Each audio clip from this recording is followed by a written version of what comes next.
حدیث پاک میں آتا ہے اگر تم اللہ پر توکل کرو جیسا کہ توکل کرنے کا حق ہے، اللہ تمہیں ایسے روزی دے گا جیسے پرندوں کو روزی دیتا ہے۔ کبھی امیجن کیا آپ نے پرندوں کو روزی کیسے ملتی؟ یہ حدیث میں ایسی اچھا ہو سکتا ہے انسانوں کے بارے میں فرمایا جاتا، نبی پاک فرما دیتے، جانوروں کے بارے میں فرماتے، پرندوں کے بارے میں کیوں فرمایا؟ سبحان اللہ۔ آپ کو دنیا میں پتہ ہے پرندے کتنے ہیں؟ ایک کیلکولیشن کے مطابق اس دنیا میں جتنے جانور ہوتے ہیں نا وہ انسانوں کا ملٹیپلائی بائی 10 ہوتے ہیں، ٹھیک ہے؟ ہم 8 ارب ہیں تو وہ 80 ارب ہیں، ساری جانور، چوپائے اور جتنے بھی جانور ہیں، انسیکٹس بھی اس میں ملا لیں، لیکن فرمایا پرندے اس کا ملٹیپلائی بائی 10 ہوتے ہیں۔ اٹ مینس اس دنیا میں اپروکسیمیٹلی 800 ارب پرندے ہیں، ٹھیک ہے؟ 800 ارب پرندے روز کہاں سے کھاتے ہیں؟ کوئی سپلائی لائن کو جا کے ان کو درختوں پہ پہنچاتا ہے؟ کسی گھونسلے میں کوئی آپ نے کبڈ دیکھی، کسی گھونسلے میں آپ نے کوئی سٹاک دیکھا کہ جناب یہ کل کا چارہ ہے، یہ رات کا چارہ ہے، میرے چھوٹے چھوٹے بچے ہیں اس کے لیے چارہ ہے؟ Nothing else. ہر پرندہ 800 ارب پرندے اپروکسیمیٹلی روز صبح فجر کے بعد بھوکے نکلتے ہیں، اور جب شام اپنے گھونسلے میں آتے ہیں تو سب کا پیٹ بھرا ہوا ہوتا ہے۔ سب کو کون کھلا رہا ہے؟ کوئی تو ہے جو نظام ہستی چلا رہا ہے، میرا خدا ہے۔ ایمان لاؤ نا، توکل کرو۔ جب پرندوں کو 800 ارب پرندوں کو روزی دے سکتا ہے، ارے میں اور آپ اشرف المخلوقات ہیں، میں ٹینشن ہی نہیں ختم ہو رہی کال کرو تھی نو ہے، سال بعد کیا ہوگا، بچی کی شادی کیسے ہوگی، میرے کاروبار کا کیا ہوگا، ارے مارکیٹ ڈاؤن ہو رہی ہے، ڈالر اوپر ڈالر نیچے، اسی ٹینشن میں مر گئے۔ یار جو رب چونٹی کو کن اور ہاتھی کو من دے سکتا ہے وہ اس نے مجھ سے بھی وعدہ کیا ہے۔ سیکھو نا حضرت ابراہیم سے، کاش یہ توکل نصیب ہو جائے۔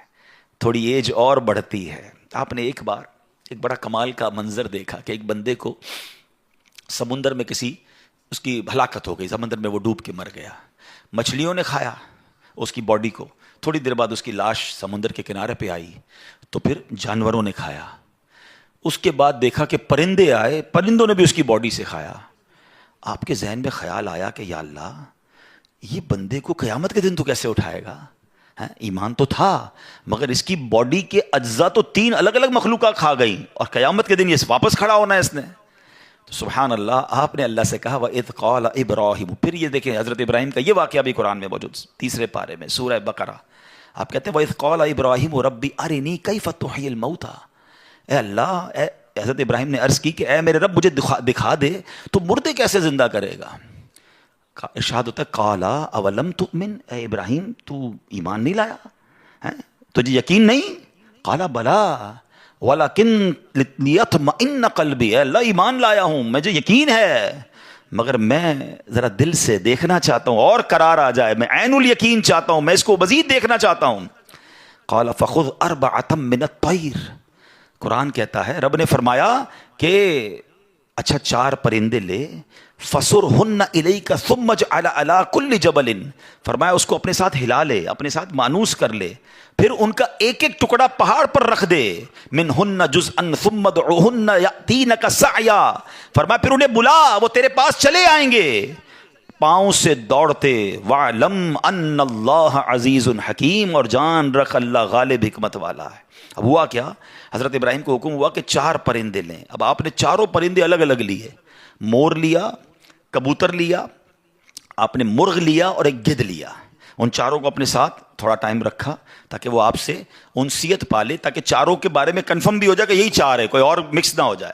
اس کے بعد آپ نے چاروں کو ذبح کیا، چاروں کا قیمہ بنایا اور چاروں کا قیمہ مکس کر دیا، چاروں کا الگ الگ نہیں، چاروں کا ٹوٹل مکس کر دیا، اور اس کے چھوٹے چھوٹے پیس سمجھ لیں 4 پہاڑ پر رکھ دیے، الگ الگ پہاڑوں پر، اور چاروں کی جو چہرے تھے یعنی ان کی کھوپڑیاں تھیں وہ اپنے پاس رکھی، اس کا قیمہ نہیں بنایا، یعنی ان کے سر آپ کے پاس ہیں چاروں پرندے کے، چاروں کا مکس قیمہ ہو چکا ہے، اور 4 الگ الگ پہاڑ پر رکھ دیے۔ قرآن نے کیا کہا تو انہیں پکارو، اب یہ بھی ذرا میں آگے آ کے بتاؤں گا اس ایک خوبصورت آیت کے اس جز سے کیا سیکھنے کو مل رہا ہے۔ قرآن نے کیا کہا کہ انہیں پکارو، تو آپ نے کہا یا ایھا الدیک، اے مرغ، یا ایتھا الحمامہ، اے کبوتر، یا ایھا النسر، اے گدھ، یا ایھا الطاؤس، اے مور۔ آپ کی پکار پر وہ چاروں پرندے جو ہیں ان کا قیمہ اب آسمان پر اڑنا شروع ہوا ہے۔ فکشن، گرافکس، آج کل اینیمیشن کا دور ہے، کمپیوٹر پر جناب لوگ بہت ساری چیزیں بنا لیتے ہیں، سنو 5000 سال پہلے قرآن میں یہ واقعہ موجود ہے کہ کیا ہوتا ہے، ان چاروں کا کیما اڑتا ہے، اور اب جس کا مرغ کا ہے وہ مرغ کی طرف، مور کا ہے تو مور کی طرف، کبوتر کا چاروں کے جسم پورے کمپلیٹ ہوتے ہیں، سر نہیں ہے، سر تو آپ کے پاس ہے نا، وہ چاروں پرندے بغیر سر کے دوڑتے ہوئے آپ کے پاس آتے ہیں، زندہ ہو جاتے ہیں مگر سر نہیں ہے، قریب آتے ہیں تو حضرت ابراہیم نے ان کا سر جو ہے وہ واپس ان کے پاس لگا دیا، سب سر بھی ان کا لگ گیا، آ کر دانہ چگنے لگ گئے۔ حضرت ابراہیم نے اپنی آنکھوں سے مردوں کو زندہ ہونے کا واقعہ دیکھا اور آپ کے دل کو اطمینان اور قرار آیا، یہ میرا رب یہ ہے۔ کیسے ہیں کہتے کسی کو شیر کھا جائے، کسی کو مچھلی کھا جائے، کسی کی سمندر میں موت آ جائے، معاذ اللہ کسی کے پرخچے اڑ جائیں، کوئی آگ میں راکھ ہو جائے، میرا رب چاہے تو سب کو دوبارہ جسم، ان کی تمام باڈی کو پھر کریٹ کرے گا اور وہ قیامت کے دن جمع ہوں گے۔ حضرت ابراہیم نے یہ اپنی آنکھوں سے دیکھا۔ حضرت ابراہیم علیہ السلام کے اس واقعے سے کیا سیکھنے کو ملا؟ پہلی بات، میرے رب کی قدرت کیسی ہے، ان اللہ علی کل شیء قدیر، ٹھیک ہے۔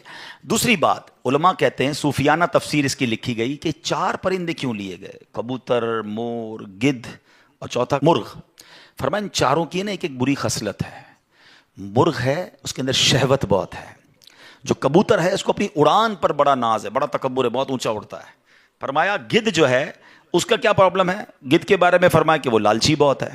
اچھا، پھر اس کے بعد ایک اور پرندہ ہے مور، اس کو اپنی خوبصورتی پر بڑا ناز ہے، وہ خوبصورتی کی وجہ سے بڑا پراؤڈ فیل کرتا ہے۔ تو فرمایا یہ 4 بری عادتیں ہیں، اس کو ذبح کر کے یہ پیغام دیا گیا کہ اگر تم بھی اپنی اونچی اڑان، اپنے اونچے مرتبوں، اپنے اونچے مقام کا تکبر چھوڑ دو، اپنی خوبصورتی پر گھمنڈ کرنا چھوڑ دو، ہوس اور شہوت کے بعد اپنے آپ کو بچا لو، لالچ کر کے دنیا کے بال کے پیچھے بیڑا غرق اپنا نہ کرو، اگر ان عادتوں کو ذبح کر دو تو اللہ آج بھی تمہارے دل کو زندہ فرما دے گا۔ ان کو زندہ کیا نا، فرمایا ان عادتوں کو ختم کرو، رب تمہارے دل کو زندہ فرمائے گا اور اس میں نور داخل فرما دے گا۔ علماء نے اس کی صوفیانہ تفسیر یہ لکھی۔ اور اب ایک اور عقیدے کی بات بھی، کنفیوژن پھیلانے والے بہت کنفیوژن پھیلاتے ہیں، میں تو قرآن سے آج آپ سے بات کر رہا ہوں نا۔ اللہ نے کیا کہا کہ انہیں پکارو، وہ تو دنیا میں نہیں تھے، پرندے ہیں، مر چکے تھے، کیما بن چکا ہے، کیما بنے ہوئے پرندوں کو رب کہہ رہا ہے پکارو ہیں۔ حضرت ابراہیم نے کیسے پکارا، یا ایھا الدیک، یا ایتھا الحمامہ، آپ کبوتر کو پکار رہے ہیں، آپ گدھ کو پکار رہے ہیں، قرآن کہہ رہا ہے پکارو اور نبی پکار رہے ہیں۔ آج کسی کو نہ جانے یا رسول اللہ سے پرابلم ہو جاتی ہے، کسی کو یا غوث پاک سے یا پرندوں کو پکار رہے، قرآن کہہ رہا ہے، تو اس کا مطلب دنیا سے اگر کوئی چلا بھی جائے تو اس کو پکارنے میں کوئی خدا نہ خواستہ پرابلم نہیں ہے۔ اللہ سمجھ کے تھوڑی پکارتا ہے کوئی، اللہ کے بندے سمجھ کر ہی پکار رہے ہیں نا، اللہ کی مخلوق سمجھ کر پکار رہے ہیں۔